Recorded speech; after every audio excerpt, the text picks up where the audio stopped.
Thanks very much. It was really nice to have that little section with everyone saying hello. It's nice to see where everyone's from. Nice broad spread of locations.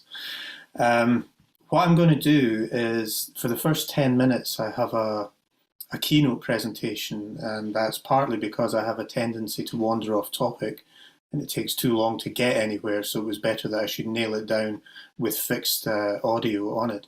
And it also gives me a chance to back up some of the slides with some audio from the program, so you start to get a sense of the kind of audio palettes that I'm most comfortable working with. So that'll take about 10 minutes, and that should leave around another 10 minutes for me to fire up a couple of the patches, and we'll take a look at what's holding them together and what I'm intending to do with them. So that involves a lot of swapping applications on the screen share and what have you, so bear with me just now. We'll start off with the keynote.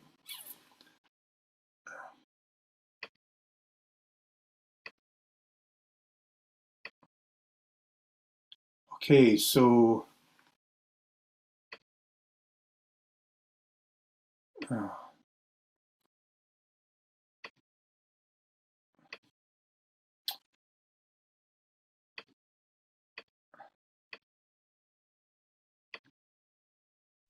Michael, did you share already something? Because I'm trying to share just now, and I'm getting a message coming up saying screen sharing has failed to start. My bad. Pardon. Go ahead now. Okay. Let me come back out of this and start from that again.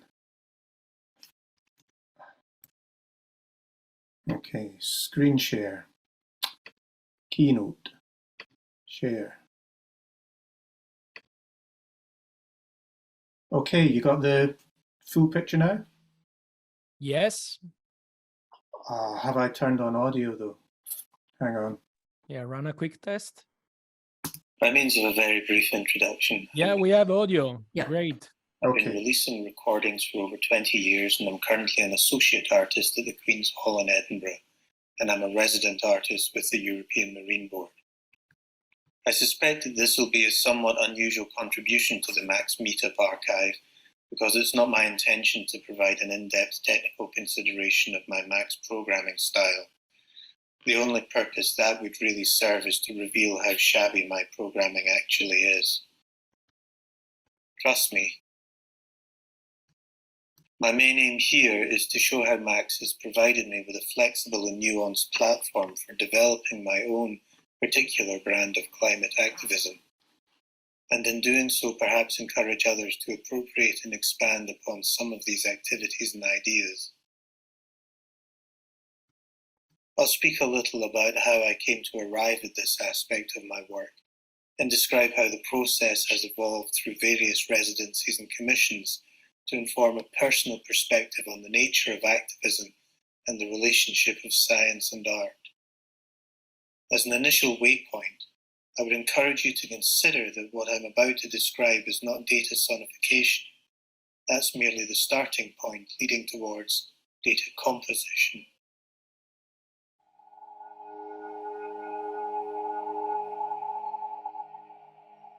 In 2017, I was commissioned by Cryptic Glasgow to develop a site-specific installation for the Titan crane in the Clydebank shipyard. This was for the Sonica Festival. The installation, located in the wheelhouse 150 feet above the River Clyde, effectively transformed the crane into a series of aeolian arms. I spent the summer alone on the crane, capturing its structure and the way it responded to the elements surrounding it, predominantly the wind.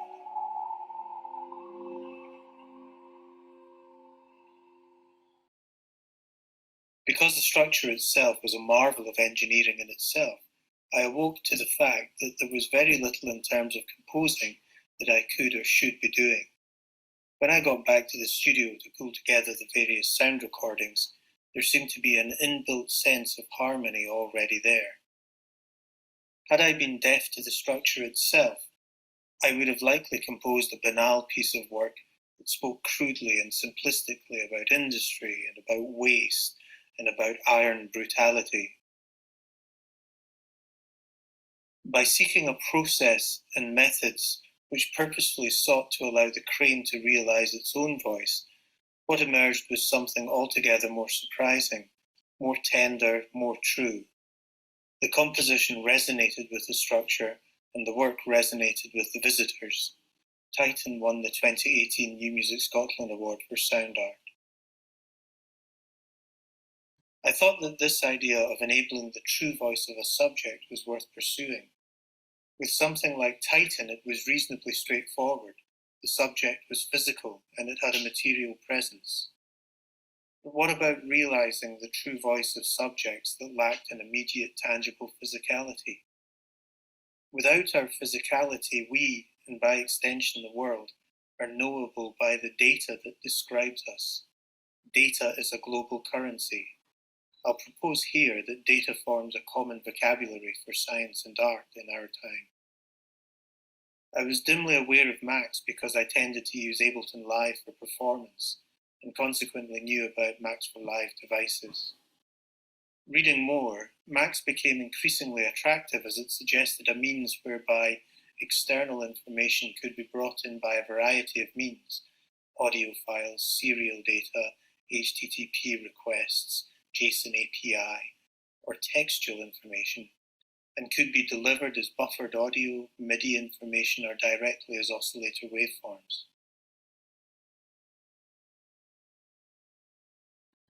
I began looking at open data APIs and making use of the Max URL object, created a couple of Max for Live instruments that I could use in shows with the Black Glass Ensemble.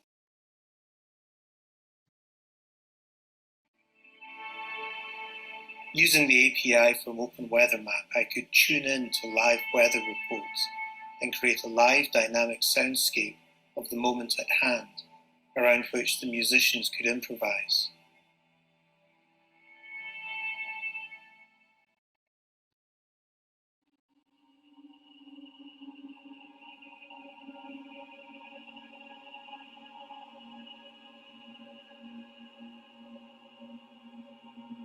A further dimension around this idea of tuning into the world in real time was to connect, again via API, to the live positions of Earth monitoring satellites.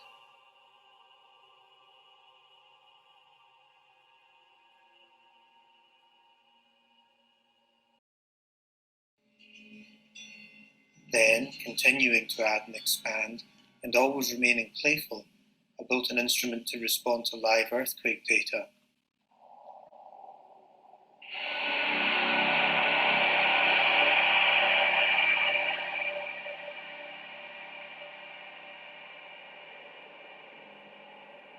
Max encouraged play, and so these were ultimately toys. But each new game, as most of you will know and appreciate, leaves a small deposit of learning, and so the knowledge begins to accumulate.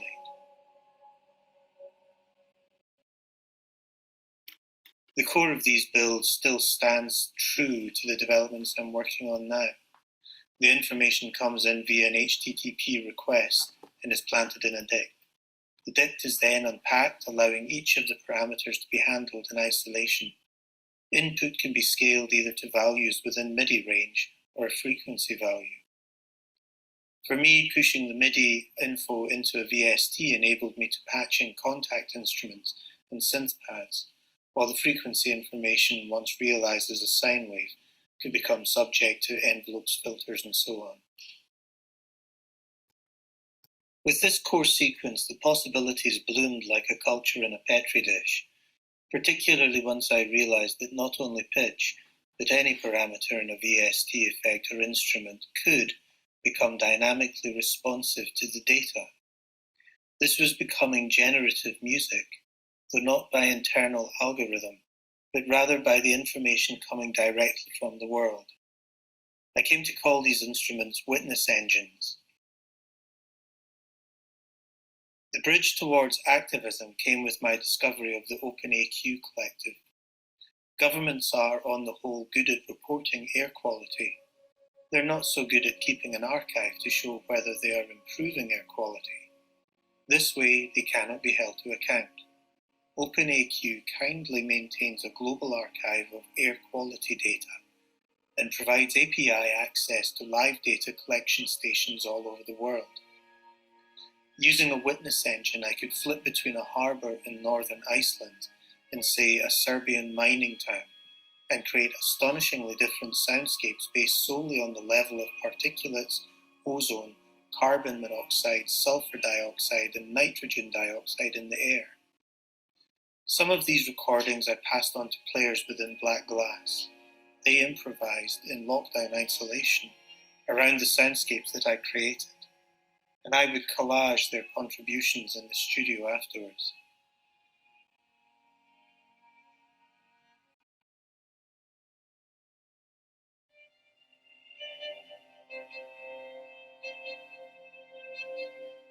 Solastalgia, the construct of solace and nostalgia that signals the acute anxiety experienced when living through environmental change, became a core idea around which I developed work for Black Glass Ensemble.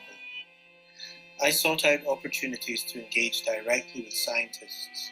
I moved my focus from live open data to research data sets and modelling output.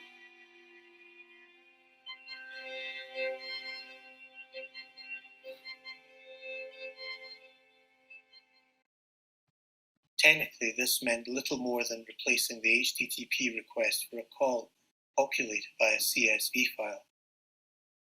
Bringing in the Bach external library enabled the creation of rudimentary scores. Making contact directly with scientists brought about the potential for collaboration. And this is the point where we must begin to consider the step from data sonification to data composition. This is the point where the incoming data has to be subject to aesthetic consideration. Should the incoming information remain chromatic or gently nudged into diatonic scales? How far can the information be manipulated whilst remaining true to the data?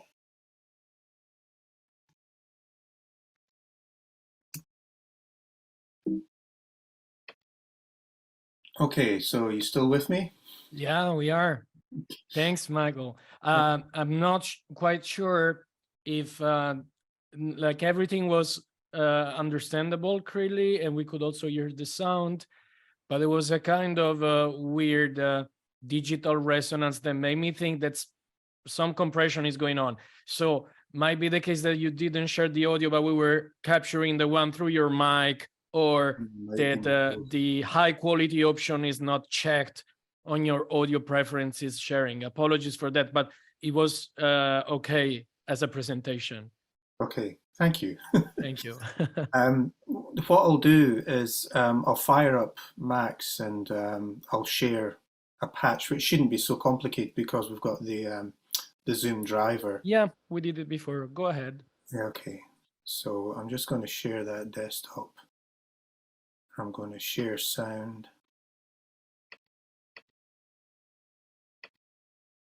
And if I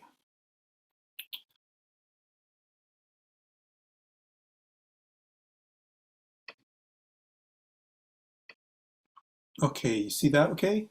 Is there a patch up there? Yes. Yeah. Yes.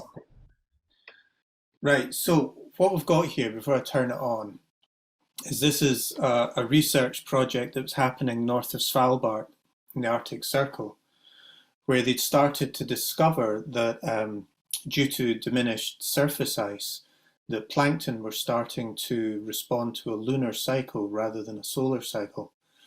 And we wanted to do something to try and draw broader attention to that. So creating some bits of music that were using the data that were leading them to understand what was going on there seemed like a good way of doing it.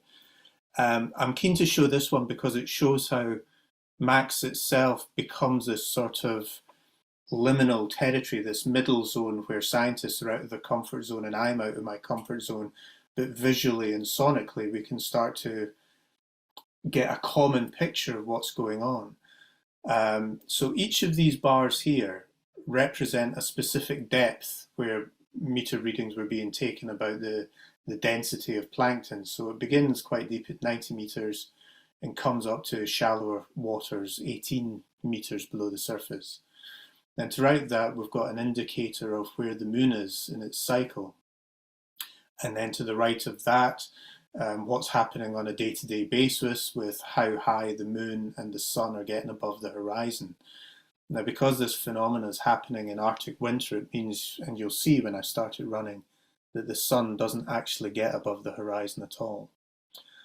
So the other effect, just to flag up in advance, is that as the moon gets brighter in the sky, I ran a low-pass filter to effectively compress and push the sound down. Because you'll see what's happening here. If we start this running without audio first, start running the data through, you can see the various densities of plankton at different volumes. Now, as the moon becomes fuller, just stop it there, you see we're moving up towards, can you see the cursor as well? Yes, we can.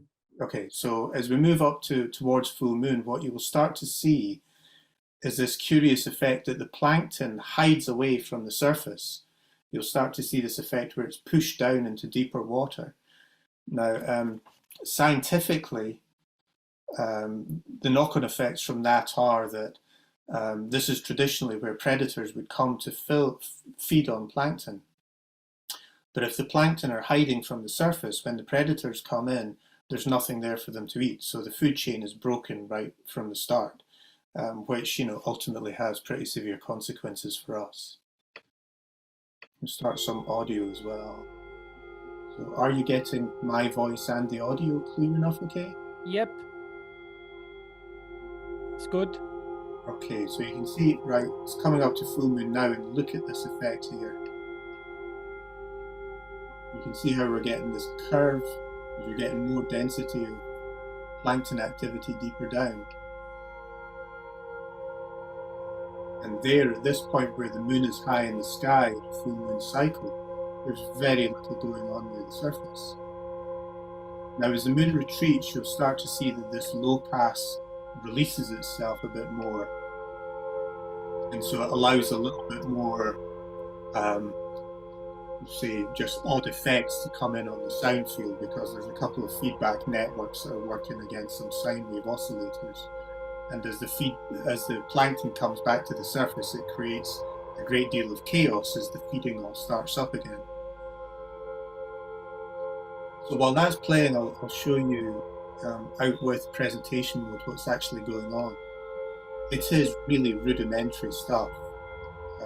Make this a bit bigger, I think. Okay, so the data is arriving as a call. If I open that. Now, does it show pop-up windows okay? You getting this call? Yeah, we do. Okay, so you'll see that it's just quite a dense lot of data, where the first few columns are to do with the date and the time that the sampling's been taken, and we've got a range of values that have been representing the various depths, and then it finishes with a few columns that just let us know what degree the moon and the sun are in relation to the horizon and where the moon is in its cycle. And there's about 5,000 rows of data here. So we're putting that call through and unpacking it all into floats. You can see they're now just being channeled on their own values. So each of these is scaled and pushed through a sinusoid oscillator. Now each of these frequencies, you can hear the plankton starting to feed now. It's getting quite chaotic. Turn the volume down a bit.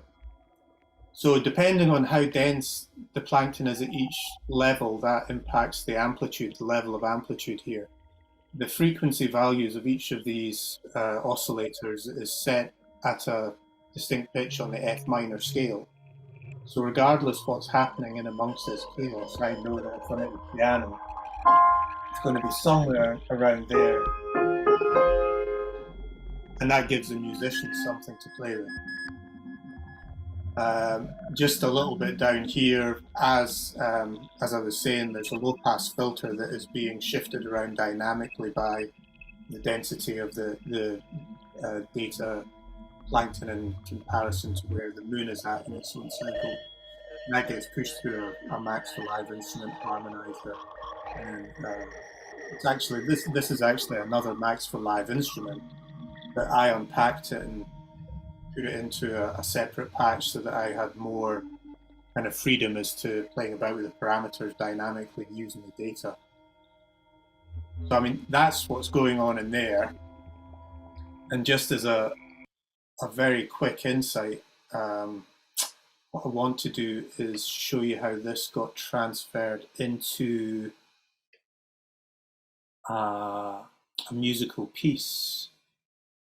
Keynote.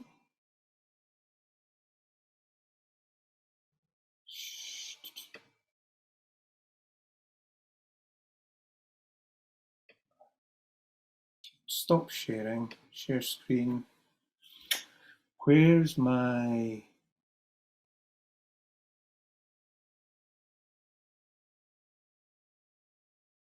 Okay, I'm not sure that we're going to be able to do that after all, because we'll be able to see that, but again, I think the volume is just going to be coming through.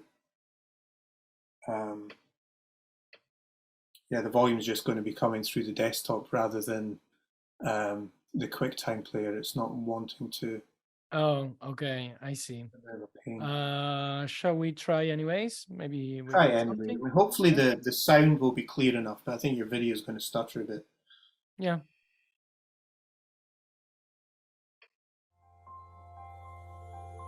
Is that okay? Yeah, pretty much.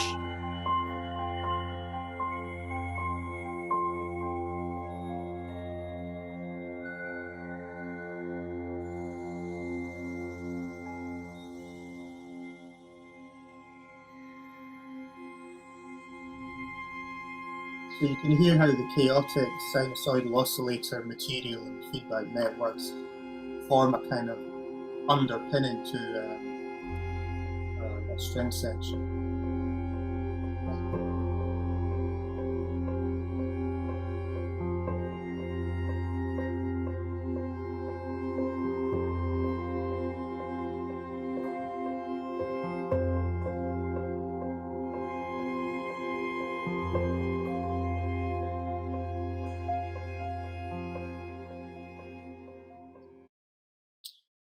Okay.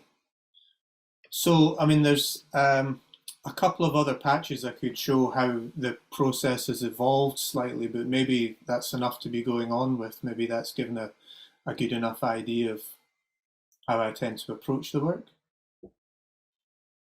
Yeah, I think so. I mean, stunning. I'm looking forward to check the patches, and hopefully we will have time right after the presentation ends.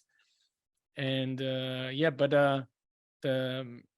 yeah, I just wanted to say to you that I was checking some time ago this model of a plankton ecosystem called MPZ, which explains what happens with the grazing and the nitrogen and the phytoplankton and zooplankton interacting together, and it's such a complex and yeah, fragile thing, and I didn't imagine though that these are the implication. It's incredible. I'm looking forward to hear more about it. Thank you. My pleasure. We will now go straight to our second presentation, which is the work of Shang. She did an amazing, stunning multimedia, intermedia installation with lots of parts involved, hardware parts, messages and audio over network. She will guide you through that. And save your questions for Michael, because we will have this chance very soon. Thank you, guys. Please, Shang, feel free to go. Thank you, Messi. Thank you, Michael. I learned a lot, like from the from the synthesizer. And I would like to share my project, which is more like creative-based project. And I hope you liked it. And I will share the presentation first. What is it? Okay, perfect. So today, the project I would like to share called Keeping Sonic Touch, and it's still a work in progress project. And because I think it's quite deep, especially for the vibration format of the sound. And first, I would like to introduce myself. I am Shangyun, and what is it? Okay, perfect. And I am probably a sound and media researcher, experience designer, and creative technology from Taiwan. And my research and design practice has focused on sound and media, aiming to shift perspective from how information is sent to how it is sold for shaping the human's communication pattern, especially focusing on sonic information. And I have started my research artist work since from the piano and with analog synthesizer. And into last year, I was RCA, Royal College of Art student, and I started to develop the projects. So, and my another project is collected the audience emotion and give the feedback to live performance project. However, today I would like to share about the idea is I was thinking the information includes in sound and soundscape could make up the loss of the sensation while human communicate via the internet. And the starting point is because I'm a foreign, live in the UK, and I have to communicate with my family, especially during the COVID-19. And the project started from the COVID-19, and yeah, so I'm thinking of whether there's any sensation could transfer via the sound and soundscape via the internet to let the people feel they are closer. And the idea start from the summer rumor residency with South America and demonstrate in YearCon last year. So on the starting point, another starting point is I went to a multi-species panel, and I was inspired by the series there, especially for the vibroscape. That sound is actually a form of touch while you close to your speakers. So you can feel like a micro tangible information there. And they also mentioned about the vibroscape is an entire set of substrate and or elbow vibration that is present in specific portion of a geographical area. So I made a prototype version 2 in YearCon, which is here. Sorry for it's for the documentation as well. So there are two. I take room as the real-time live streaming hub and transfer the video and audio information and connected that into an Arduino and take the mobile motors to, for the prototype 2, it takes the mobile motor as a tangible information, more like creative coding concept.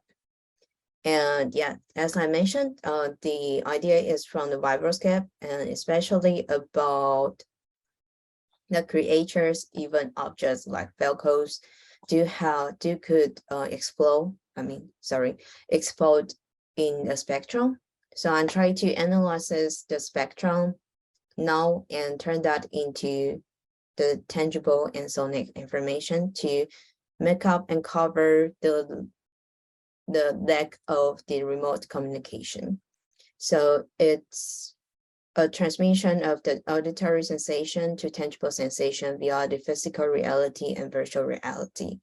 Meanwhile, like for the hardware part, the resonance do have the vibration.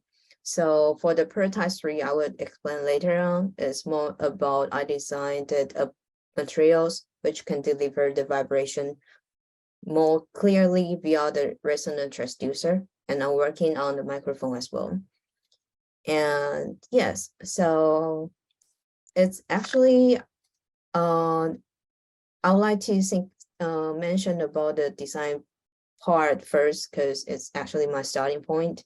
I'm thinking of how information is presented, its signal, and how can I design this.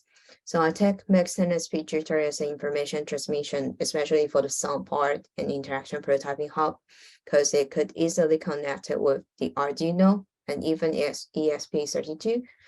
And I take the design fiction, which is my main methodologies about design, because the project did like starting point to have scientific background and to ask what if the soundscape could transfer into a tangible information and develop into a diegetic prototype, as you see in previous year count demo, and then dive deep into a scientific theory and develop into the version 3.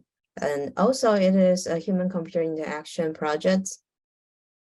So for the information part, I will show the picture later and explain first if you don't mind. And I test different kind of microphone and capture the spectrum.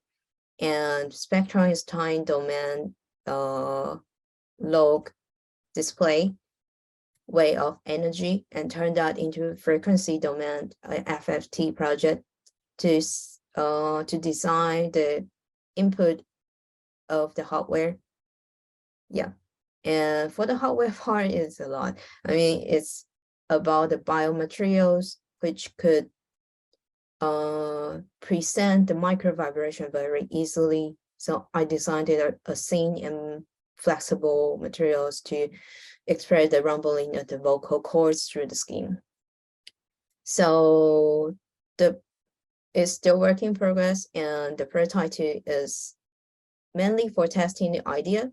So for the FFT part, I take the frequency peak and turn that into multiple vibration motors, which is controlled by haptic control, and routing the audio from different devices, from the receiver, like testing different kind of microphone, and send that to via the room. And for the receiver part, it captured the virtual audio and send the virtual audio from the room to Max NSP, and then send the signal to Arduino, which you can see is the framework of the project and the Max picture and the hardware part. Okay, so it is a documentation I showed in Econ. And now it's more dive deep into a scientific part. It's between art and tech. And I'm taking seriously about the FFT to do my best to analyze the spectrum, especially try to figure out whether I could recognize or capture specific pattern of the frequency, and analyzes that to try to see whether I could recognize what kind of object or what kind of creature that is. And I'm still working on that with the future design. And at this moment, I could only do the frequency domain to scale the peak part. And the micro vibration tangible, could you see this? The transparent material. Yeah, and it is the materials which I designed it with the resonance transducer to deliver the vibration. So the lattice picture could also apply into the location-based spectrum and frequency analysis, meanwhile into internet-based picture analysis through the virtual audio. Sorry.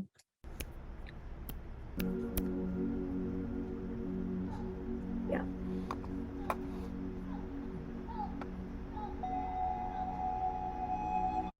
Yes. So the lattice devices is combined by biomaterials and the hardware prototyping and the sketch part. Should I show? Sorry.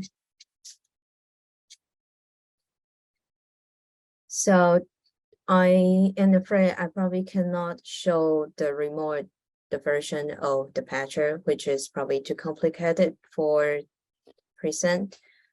Oh yeah, we tried before, but sorry if I'm interrupting you. The patch that Shang made was using sound coming from over a network or from an app like Zoom and process that sound, but it needs quite an interplay between us talking over one other. So for this chance, for this situation, I would recommend just to go with a pre-recorded file if you prepared anything like that.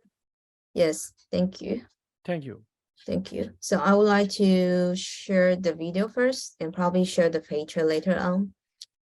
Oh, yeah. Can you see that? Yes. Perfect, thank you. Okay. So as you can see, it's a room meeting. And the spectrum do have a slices here, which means I only captured this part audio and turned out selected the peak and translate the signal into this. Can you see this one? The devices, the wearable Yeah. devices I designed, the prototype. Could you see? In your image, Ryan, from your camera, yes, kind of. Yeah, perfect. Thank you. So yeah. So which is yeah, the whole concept for keeping sonic touch. And this one as well, because this is which I applied in iPhone. So if the sender part is an iPhone, it also works in the project because I routed the virtual audio in room. Yeah. So in terms of the picture,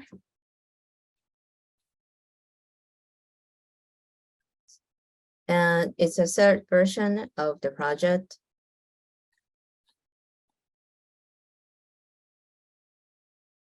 And so you can choose different kind of microphone and test how the microphone works better for the frequency design and input. Okay, perfect. And let me play with my audio.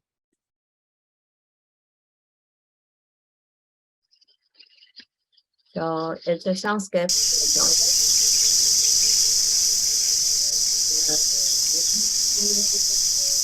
Come here. The oriental part is frequency, and the oriental part is volume.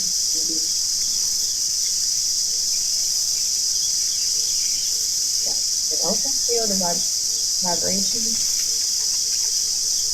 Here.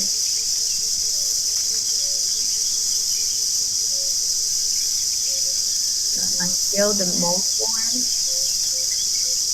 with the peak SST.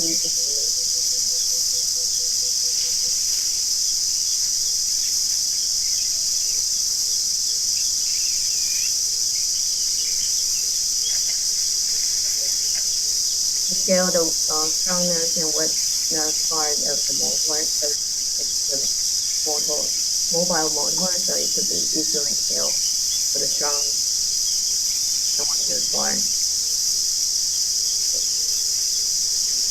So if it is an ambient music,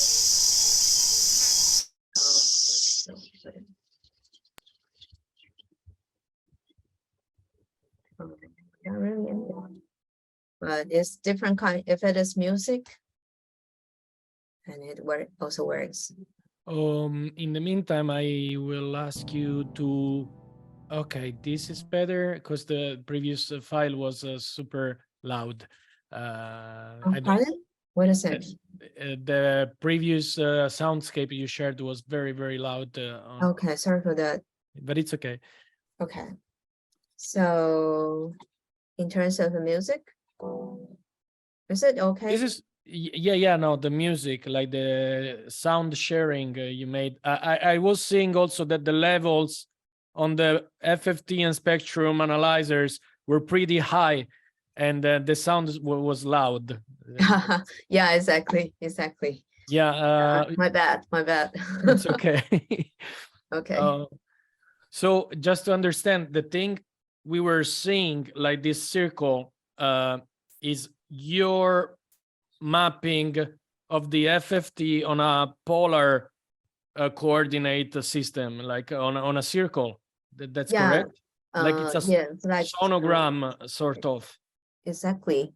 Like I'm mapping the FFT into the matrix and design that in JIT into a physical part. Like also design the color. I would say the color is the most difficult part. I mean, That's really nice. That's very nice rendering, though. yeah, thank you. And also, like it could be. Can you see the screen? Like my screen of the Max pager? Yep. Okay, perfect. Thank you. And also like, also the dot. I mean, I designed mapping this into a dot in order to. I mean, I just feel like the vibration is more like the meaning of the dot. So the dot could be more obvious for visualization, the frequency, the pickup, the frequency analysis by FFT. So, and also this, I called it vibroscape machine, and go back to the presentation. And yeah, I'm still working on this because I really want to dive deep into the scientific part, especially for the engineering of the microphone and resonance, which is also actually a digital signals and information we can play around with the vibration motors. Like probably I can play around, and it would be great if and try to find an associate institutional studios which is interested in this. So maybe there'll be a collaboration, I hope. And if you are interested in the project, welcome to contact me and welcome to give any comments about spectrum analysis or give feedback to me or Jamie. Thank you. Thank you, Shang. That was great. Great. We will move to the last presentation of today before the Q&A moment. And so I will invite Elisa to start with her own presentation. Yeah, sure. Thank you. So I think maybe I will already start sharing the screen as first step. So stereo. Oh no, I want to share the other one. 1 second, sorry. Yeah, I do it again. This one. Stereo, share. Okay, can you see the screen I'm sharing? Yes. Okay, perfect. Then I'm gonna open also Max MSP. And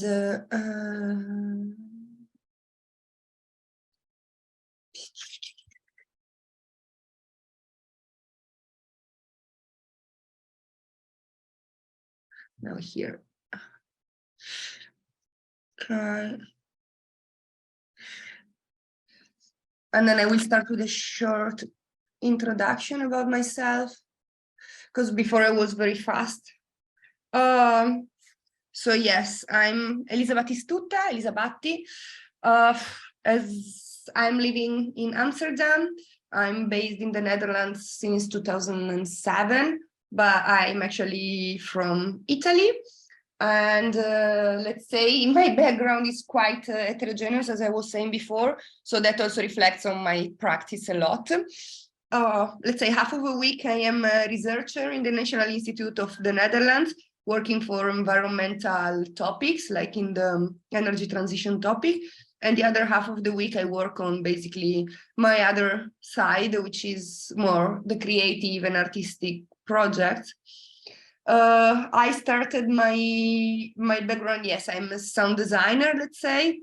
I studied at the Sonology, which is the Conservatory of Electronic Music, back in 2007, and starting by then working with Maximum SP, and since then I never stopped.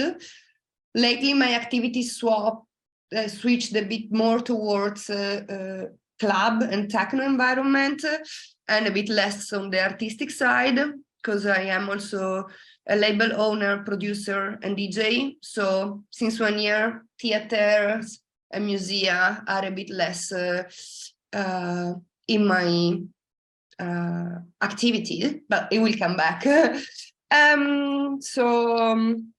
I've been contacted to present, to give a short presentation about my practice, and then I thought together with Massi to pick up just a specific project I've been involved.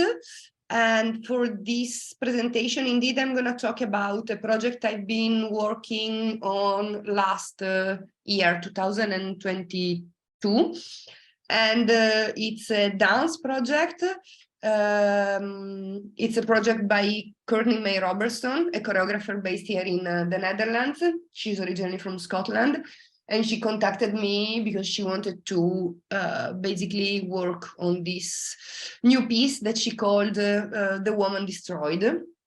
So my presentation will basically, I don't know if I will focus so much on the Maximum SP part. I wanted also to focus a bit on the workflow that you have when you are interacting with different disciplines, different people, different knowledge, and so how to take a package and bring it from the beginning to the end as a ready-made project.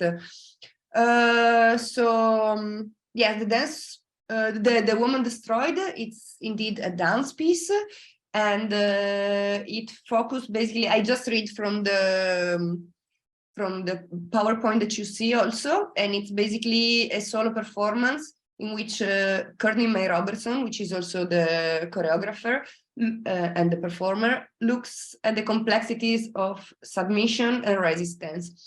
In an attempt to stage uncertainty, audience are invited to experience the unfolding of events simultaneously with Courtney, as she responds to the demands of a digital system in real time. Sound programming and computational linguistics determine part of the performance live, rendering the outcome unique each time it is presented. Courtney uses this digital system as a tool to create a climate in the space that evokes precariousness and true vigilance. The Woman Destroyed seeks to open up questions surrounding choice, bodily autonomy, and elusive system of control. Okay, I think you didn't understand that much, of course, because I didn't speak about the performance. But that's what I'm going to do now. So let's say first the piece has been premiered, I think, during pandemic. Sorry, here. So it has been postponed. And then it went on tour the whole last year between basically Netherlands and Belgium. Sorry, Elisa, can we have maybe the full screen? Because might be hard. Sure, yeah, sorry, yeah. Because I wanted to also switch on and off. Station, there you are. Better? Thank you. Yes, sorry. Yeah, so it has been toured around, a lot of these were postponed. I think, yeah, it was due to pandemic, so they have been done afterwards. And yeah, this was the whole technical team, or the whole team involved in the project. So my role in this was mainly taking care of the sound design and the sound programming. And I was working in very close connection with the choreographer, which is Courtney May Robertson. So, well, I would say, first of all, when you have a team that is working on a project, I was hearing before the presentation that has been done before, and I was like, okay, that's great, because if in a project all the team is, let's say, tech people, you have the advantage of just sharing the same language, sharing the same field of expertise. If you are in a team which has different expertise, then you really need to have a different mindset. At least this is my experience. And like in this case, I was working with a choreographer and a light designer, and I was the tech developer, and the sound designer as well. So basically, I had to learn the language of the choreographer first and try to understand what she wanted to tell me in her own language. And on the other side, I had quite some issues, for example, with the light designer, which was not so familiar with softwares. And we had to build a very like structured and computer-oriented piece. So we had to find a way of communicating in the same language. How we managed. And also like the use of different software, sometimes are compatible, sometimes are not. Anyway, so the first thing I would recommend when you work for a project that is not yours, and you have to deliver your material, I think is to enter in the mindset of the person who is commissioning you the work. So for example, in my case, if I work with a choreographer, the first thing that I'm trying to do is try to understand their world, meaning trying to understand their aesthetics, trying to understand the dynamic of their kind of working. If they want something that is very slow, or something that has a lot of fast dynamics, or something that is more towards aesthetic, and if it's aesthetic, which kind of aesthetics, and also, of course, because I'm a sound designer, their musical taste. So I always ask them to send me a mood board with all their either music that they listen to or music that that inspire them for the specific work. And last but not least, having an insight about the project that you're gonna work. So let's say this was The Woman Destroyed. So I had really to, I mean, there was a book from Simone de Beauvoir. I read it and gave me, which is called indeed The Woman Destroyed. And then also, I had a lot of talks with Courtney because I really wanted to understand what she wanted and what was the final goal. And also, I was trying to go as much as possible in the studio to work with her instead of just delivering from distance material. Yeah, these are tips that I would recommend to anyone, because it really creates the work more solid and more robust and more one only thing, instead of just receiving a commission to do something and then sitting at home doing your homework and deliver it. Well, so how we structured the space. So basically, this was the stage. It had a black floor, and on the back we had no, let me first, sorry if I skip. I would like to show you the teaser, the trailer of the performance. So it's like 1:40, something like that. But you can already see a little bit. I hope that the audio is working. Let me know.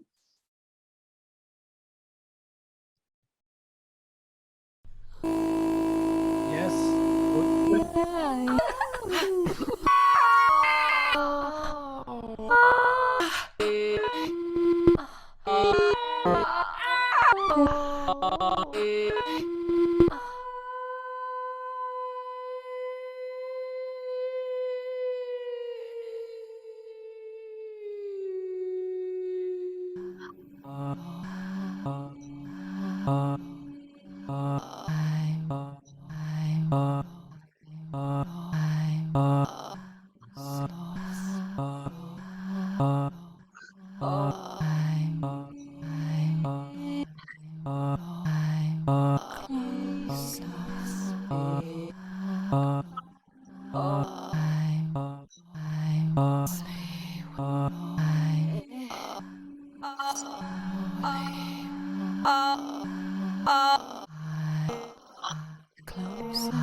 Yeah.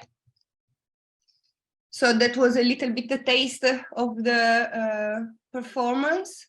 And so you couldn't see it, but basically the floor was she had these gray lines on the floor that were delimiting some spaces. Like here, there was this light bulb that was reacting to the sounds. And here she had some clothes hanging that she could change and get dressed.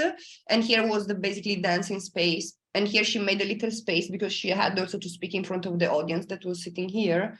On the stage, there was also a laptop that was connected to the central laptop that was on the booth, on the mixing desk behind the audience.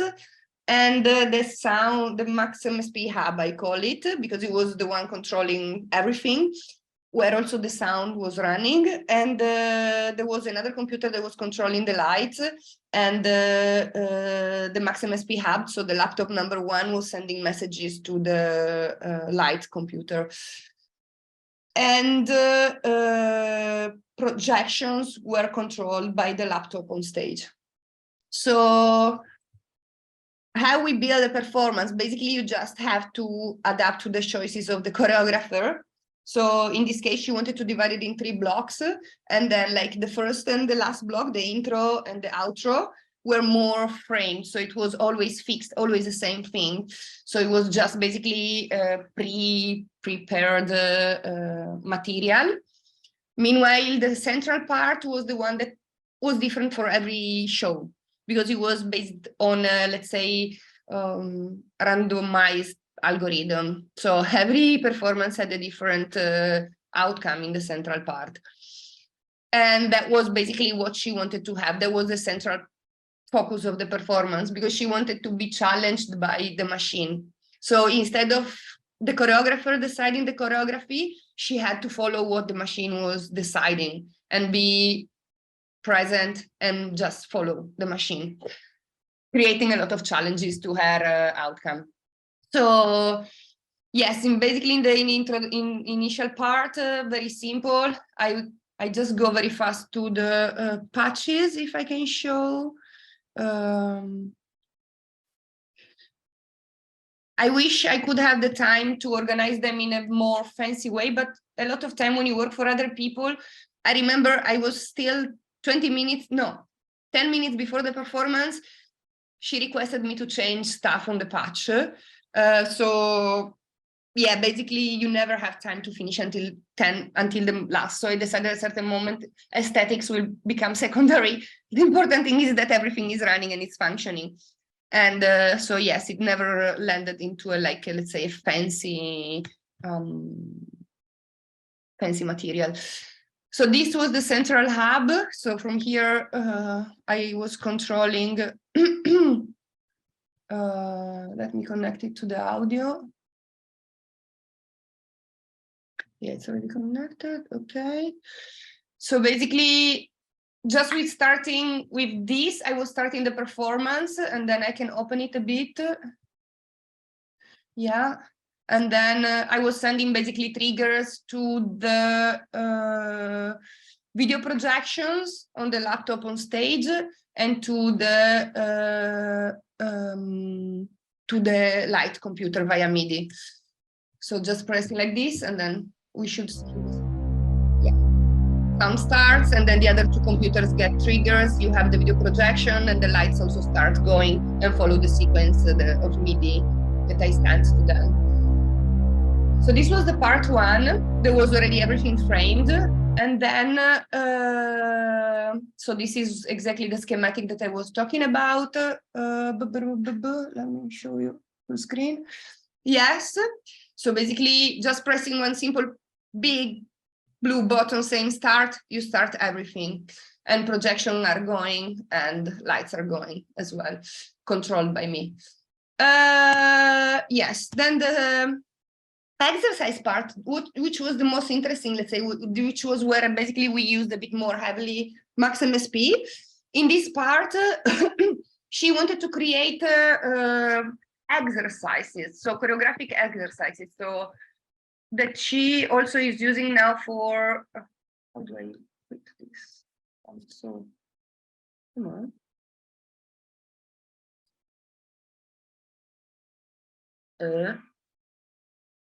Okay. Sorry. Okay. Yeah. Whoa. Sorry, huh?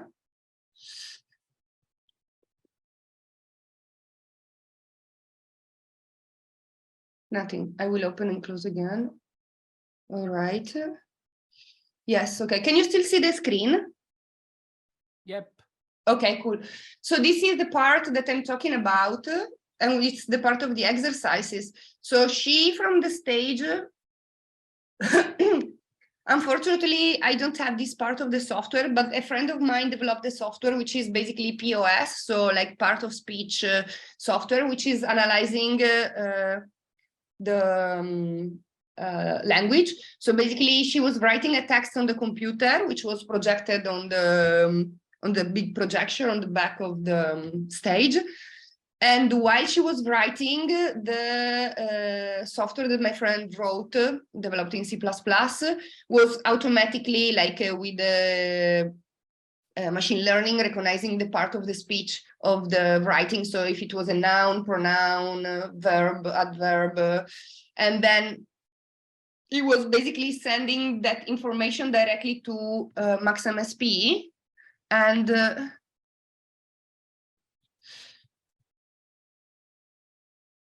I cannot do it now because unfortunately I'm not, I don't have the software because it broke up and it's just, we just use it for like another OS system, operative system, not mine, that is still the old one. But basically what she was doing, she was receiving all these messages saying like noun, pronoun, verb, adverb, while she was writing the text on the screen.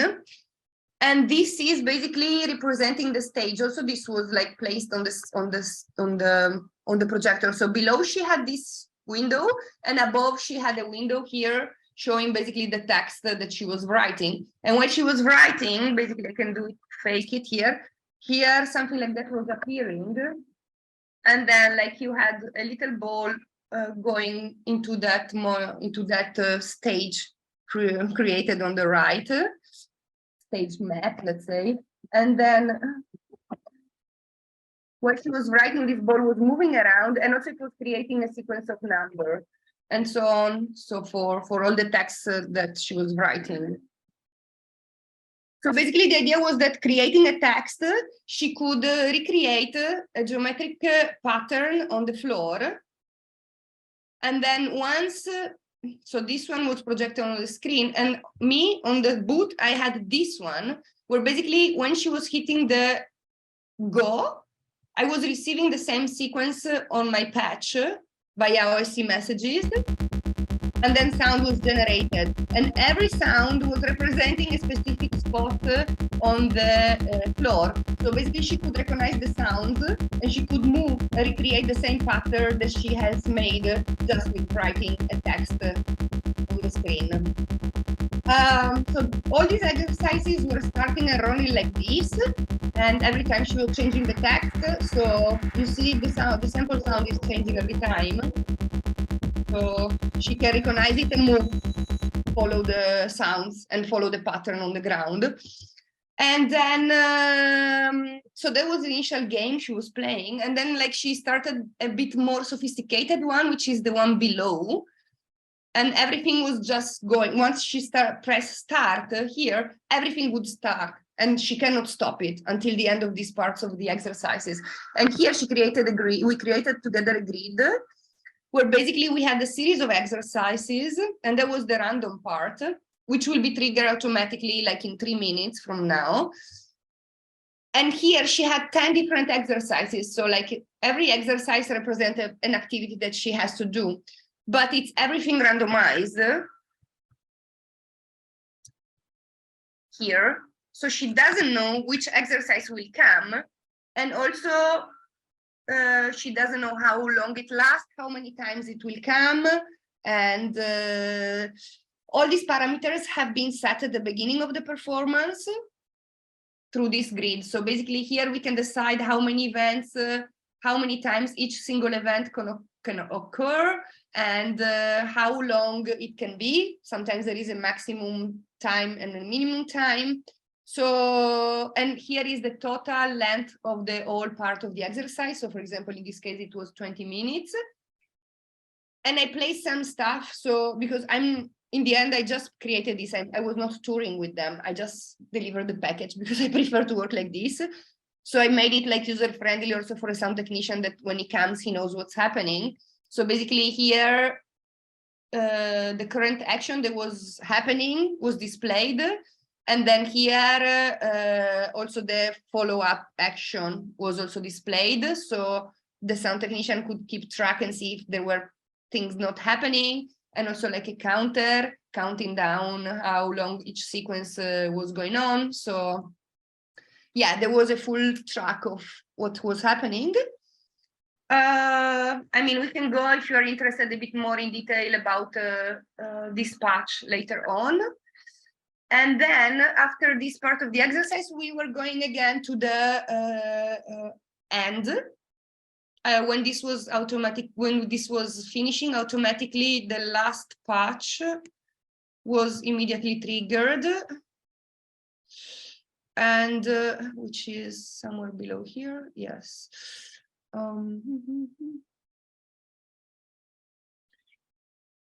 Yeah, this one has been very simplified because there were a lot of nice things, but in the end we had to make it a bit more realistic, because basically there is a very nice drone atmosphere where I created a small piano.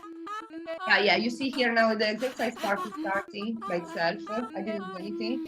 And we have, yeah, now she has to go on stage and talk in front of people. And it's 7 seconds, 8 seconds. Is going to last for 35 seconds. And the next one will be the psycho, let's say. And yeah, so it's keep on rolling by itself. So yeah, the final one, there are also here a lot of little games, because I made the interaction with the light bulbs and also with the text. There is another part that has been developed again by my friend in C++, where the text is just being, yeah, you see we're going. Next one is Minimed. Right. And so basically, while